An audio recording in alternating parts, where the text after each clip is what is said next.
तो जम्मू कश्मीर में विधानसभा चुनाव होने जा रहे हैं, लिहाजा चुनावी प्रचार प्रसार के बीच आरोप प्रत्यारोप का दौर भी जारी है। कांग्रेस सांसद राहुल गांधी ने कल ही जम्मू कश्मीर के रामबन में चुनावी रैली को संबोधित किया, जहां राहुल ने जम्मू कश्मीर में स्टेटहुड लौटाने की बात कही और इस पर सियासत तेज हो गई है। दरअसल बीजेपी सांसद और महासचिव राधा मोहन दास ने राहुल के इस बयान पर उन्हें आड़े हाथों लिया है। उन्होंने कहा कि राहुल गांधी फिर से जम्मू कश्मीर में अशांति और अलगाववादियों को बढ़ाना चाहते हैं। लाइव टाइम्स के साथ खास बातचीत में उन्होंने और क्या कुछ कहा, जरा देखिए। प्रतिपक्ष के नेता राहुल गांधी इन दिनों जम्मू कश्मीर के दौरे पर उन्होंने वहां कहा है कि अगर उनकी सरकार आई तो वो जम्मू कश्मीर का स्टेटहुड वापस कर देंगे।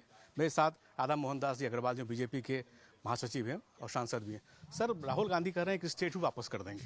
देखिए, राहुल गांधी का प्रारंभ से लेकर आज तक उन्होंने कभी भी देश के बारे में कोई सकारात्मक बात नहीं कही। कुर्सी की भूख उनकी उतनी बड़ी है कि माननीय प्रधानमंत्री का सकारात्मक मुकाबला करने की जगह वो पूरी तरह नकारात्मक हो चुके हैं।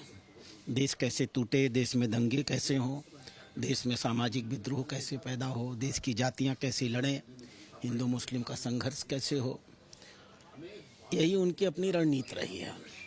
उन्हें लगा था कि ये सब करके वो लोकसभा में जीत जाएंगे और बुरी तरह पराजय हो गई और अब वो पूरी तरह निराश और हताश हो चुके हैं। ये भी देखा गया कि उनकी सभाओं में जो आतंकवादी थे, अलगाववादी थे, वो भी सपोर्ट कर रहे हैं। नेशनल कॉन्फ्रेंस और बिल्कुल, नेशनल कॉन्फ्रेंस ने तो अपने घोषणा पत्र में लिखा है कि हम 1953 के पहले की स्थिति बाहर कर देंगे, धारा 370 हटा देंगे। इनके समझौते के पहले लिखा था। माननीय फारूक अब्दुल्ला ने जिस बात को कहा कि हाँ हमारे घोषणा पत्र में है, कांग्रेस हमारा समझौता कर रही है हमसे, तो कांग्रेस बताए मानती है कि नहीं मानती है। तो वो तो अपने पक्ष में बहुत साफ है कि हम सिद्ध राष्ट्र विरोधी हैं। ये तो इनको तय करना था कि हम उनके साथ जाते हैं या नहीं जाते हैं। तो मैं कह सकता हूँ आज जो भी अंतर्राष्ट्रीय ताकतें कश्मीर में काम कर रही हैं वह सब राहुल गांधी का उपयोग कर रही हैं और राहुल गांधी इसे जानबूझ करके होने भी दे रहे हैं। लेकिन सर, इंडिया अलायंस की चुप्पी ये भी चौंकाने वाली है। चुप्पी नहीं है, सहभागिता है।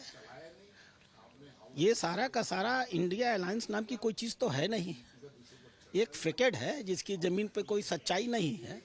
ये सब किसी भी प्रकार से माननीय प्रधानमंत्री को, जो उन्होंने आज भारत के विकास को दुनिया की ऊंचाइयों पर पहुंचा दिया, 25 करोड़ लोगों को गरीबी रेखा से बाहर निकाल के रख दिया, ऐतिहासिक विकास कर दिया, ये किसी भी हालत में उनसे सत्ता छीनना चाहते हैं, अकेले छीन नहीं पाते।